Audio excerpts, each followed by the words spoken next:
Brought to you by Technopova Curve 5G. Discover new horizon.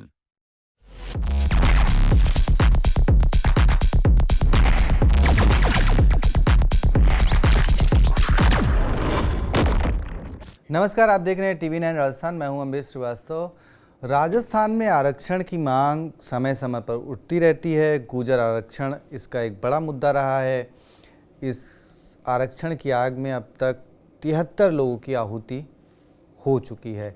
एक बार फिर विजय बैंसला ने जब उनकी बरसी मना रहे थे तब उन्होंने एक ऐलान कर दिया कि वो फिर एक बार 8 जून को आरक्षण के मामले पर महापंचायत करेंगे।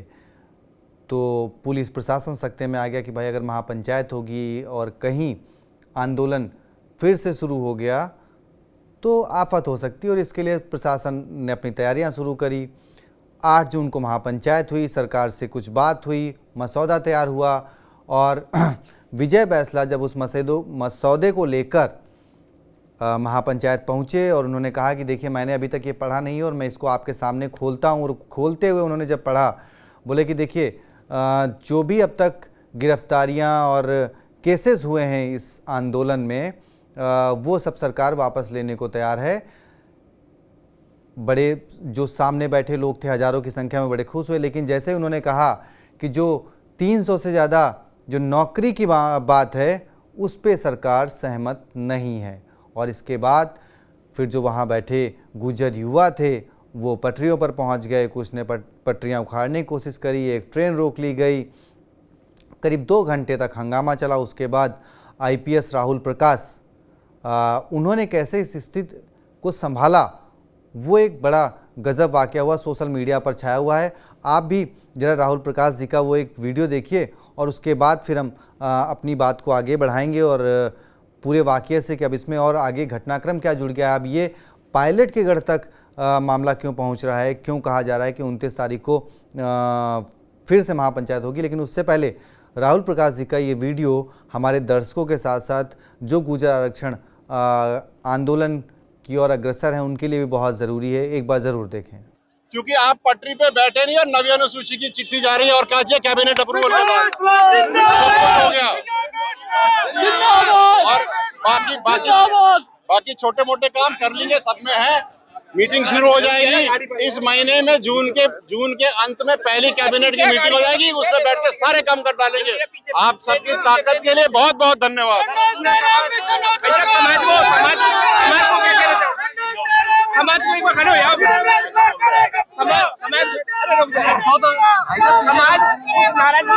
में समझ में नहीं आता। प्यारे बच्चों, सबसे पहले तो देवनारायण भगवान को मैं नमन करता हूँ, ठीक है।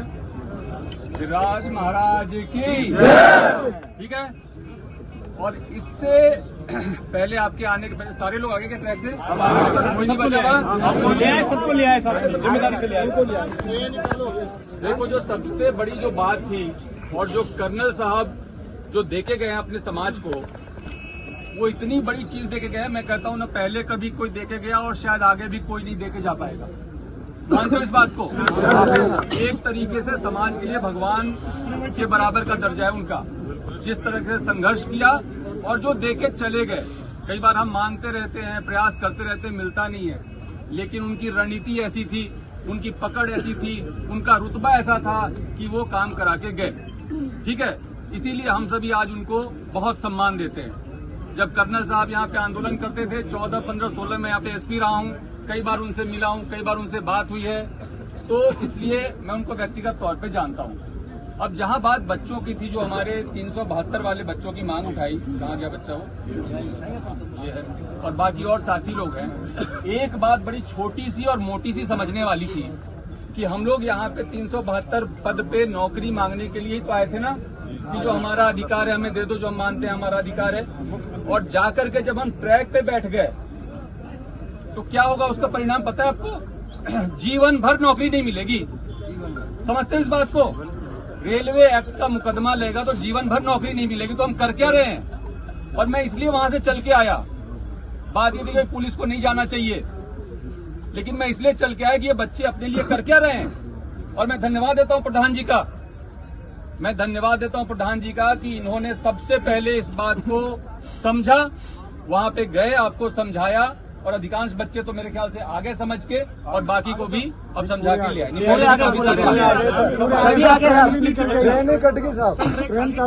बहुत बढ़िया।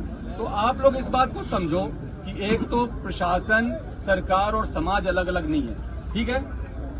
जो कोई हमारी मांगे होती हैं, जैसे कह रहे हैं हम 7 साल या 17 साल से आप मांग कर रहे हो, 7 साल से मांग कर रहे हो, पूरी नहीं हो रही है, तो उसमें क्या दिक्कत है, आपका पॉइंट ऑफ व्यू क्या है, सामने वाले का पॉइंट ऑफ व्यू क्या है, इसको क्लियर करने के लिए आज जो एक घोषणा हुई, जो मैंने सुना कि एक मंत्रिमंडलीय कमेटी का गठन हुआ है, जो कि स्थायी कमेटी है, वो एक बार के लिए नहीं बना है, वो हर 3 महीने पे मीटिंग करेगी और पहली मीटिंग इसी मंथ होगी, इसी जून माह में होगी। तो वहां तो आपकी बात सबसे पहले रखी जाएगी ना। तो इतना ज्यादा उद्वेलित होने वाली बात थी नहीं। और फिर भी अगर आपके दिल को चोट पहुंचा, मैं समझ सकता हूं, हम लोग सभी रोजगार के लिए बहुत, हमने भी संघर्ष किया है, हम भी कॉलेज में पढ़े, दिल्ली जाके पढ़े, नौकरियों के लिए कंपटीशन दी, फिर नौकरी हुआ तो नौकरी में हमें पता है कि एक बेरोजगार का दर्द क्या होता है। लेकिन साथ ही साथ अगर ये दर्द था तो थोड़ा सा धैर्य रखना चाहिए था, मैं मानता हूं। और मैं कोई आपसे दूर नहीं हूं, प्रशासन आपसे दूर नहीं है, कलेक्टर साहब, एसपी साहब आपसे दूर नहीं है, और न सरकार आपसे दूर है। मैं आपको कहना चाहूंगा, आपकी जो महापंचायत थी उसमें आपका बिंदु था, जितने भी उसमें पॉइंट्स तय हुए, आप देखिए तो 9वीं अनुसूची में कैबिनेट से प्रस्ताव पारित करा के भेजने की बात हुई। एक ये मन में हमेशा डर रहता है ना सबके कि कहीं हमारा आरक्षण खत्म नहीं हो जाए, ठीक है। तो वो 9वीं अनुसूची में डालने के लिए कैबिनेट से प्रस्ताव पारित करने की बात पे लेकर के सरकार ने अपनी सहमति व्यक्त की है, जो कि पहली बार हुआ। इसके साथ ही जो मुकदमे वापसी की बात है, जिससे हम सभी लोग परेशान रहते हैं, हमारे बच्चे परेशान रहते हैं, उसमें केवल बेलेबल ही नहीं बल्कि जो दूसरे जिसमें कि नोटिस दे करके भी कार्रवाई की जा सकती है, उसके भी डिस्पोजल की बात और सहमति दे दी गई है।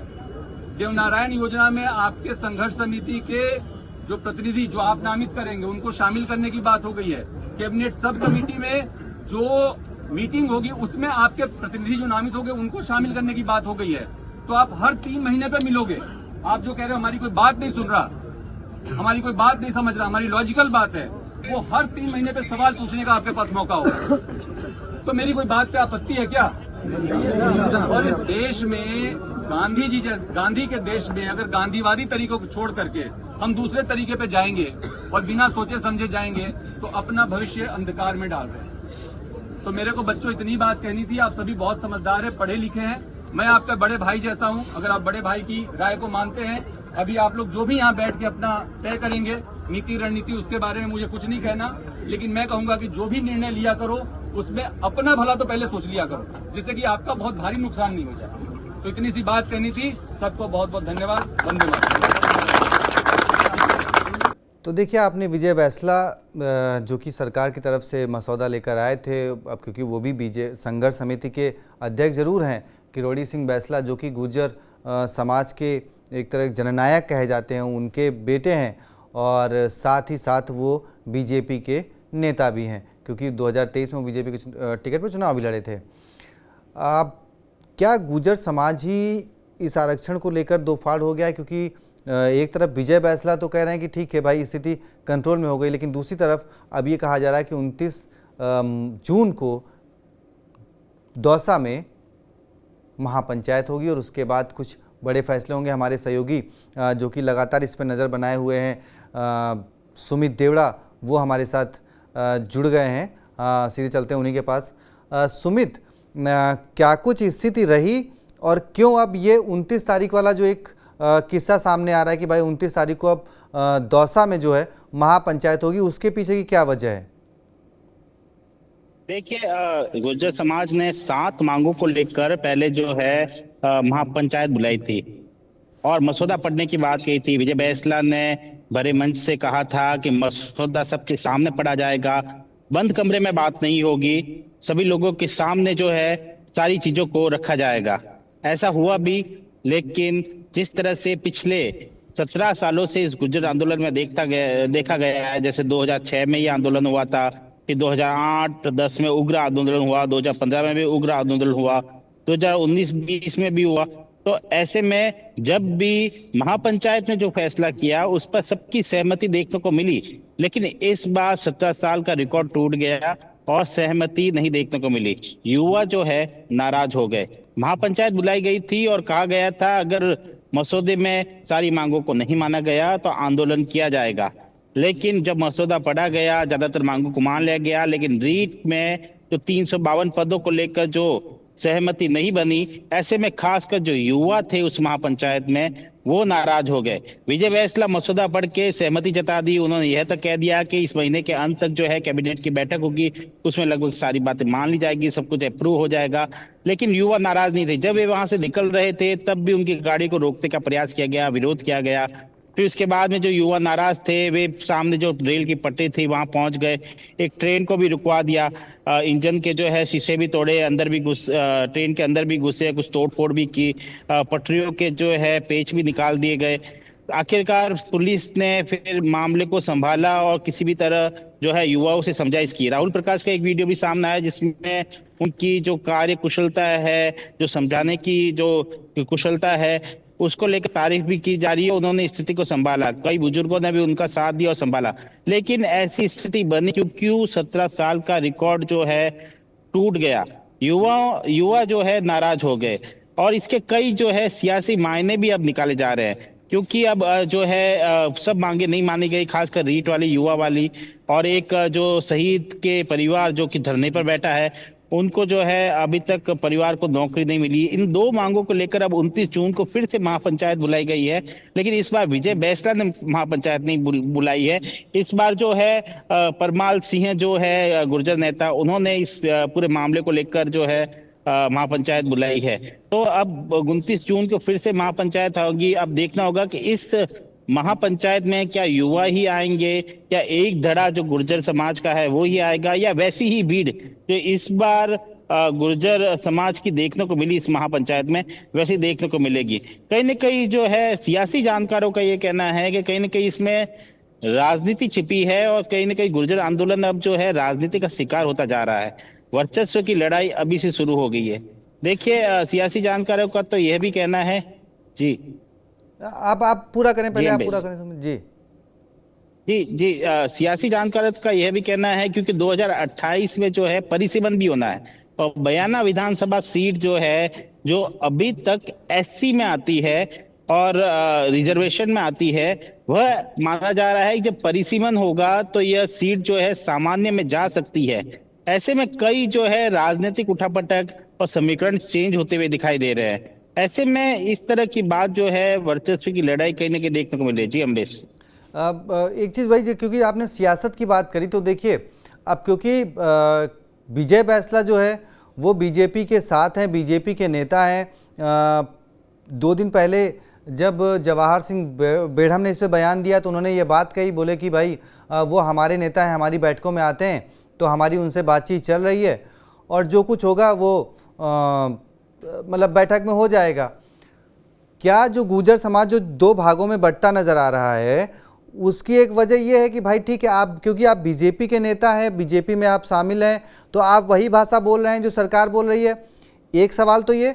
दूसरा, क्या विजय बैंसला जो दिखाना चाह रहे थे सरकार को या बीजेपी को कि देखिए मेरी ताकत क्या है, उसमें वो फेल हो गए? दोनों सवाल कि वो जो दिखाना चाह रहे थे सरकार को वो उसमें फेल हो गए। जी देखिए जब अभी देवली उनियारा सीट जो कि नरेश मीणा को लेकर बड़ी चर्चा में रही थी, इस सीट पर भाजपा की ओर से जो है विजय बैंसला टिकट मांग रहे थे, क्योंकि अभी जो 2023 के विधानसभा चुनाव हुए थे उसमें विजय बैंसला को टिकट दिया गया था, लेकिन वे चुनाव हार गए थे। अब उपचुनाव में उन्होंने फिर से टिकट मांगा तो भाजपा ने उन्हें टिकट नहीं दिया, हालांकि वे प्रयासरत थे। अब जब महापंचायत बुलाई गई है तो कहीं ना कहीं वे भाजपा को, कुछ जानकार यह भी कह रहे हैं कि वे अपने भाजपा को अपनी मौजूदगी जो है दर्ज करवाना चाहते थे इस तरह की महापंचायत करके। और एक पक्ष का कहना यह भी है कि क्योंकि विजय बैंसला भाजपा सरकार से ही आते हैं, भाजपा के नेता है, उन्हें टिकट भी मिल चुका है, ऐसे में कहीं ना कहीं सरकार के दबाव में वे जरूर है। हालांकि समाज की ओर से जो है लगातार विभिन्न मांगों को लेकर आंदोलन की सुगबुगाहट पहले से हो रही थी, गूंज पहले से सुनाई दे रही थी। ऐसे में अगर विजय बैंसला ने, जैसे किरोड़ी सिंह बैंसला के वे पुत्र है, किरोड़ी जी ने जिस तरह से इसका पूरी महापंचायत के इतने सालों तक नेतृत्व किया, इसके बाद में विजय Bainsla Brought to you by Technopova Curve 5G. Discover new horizon.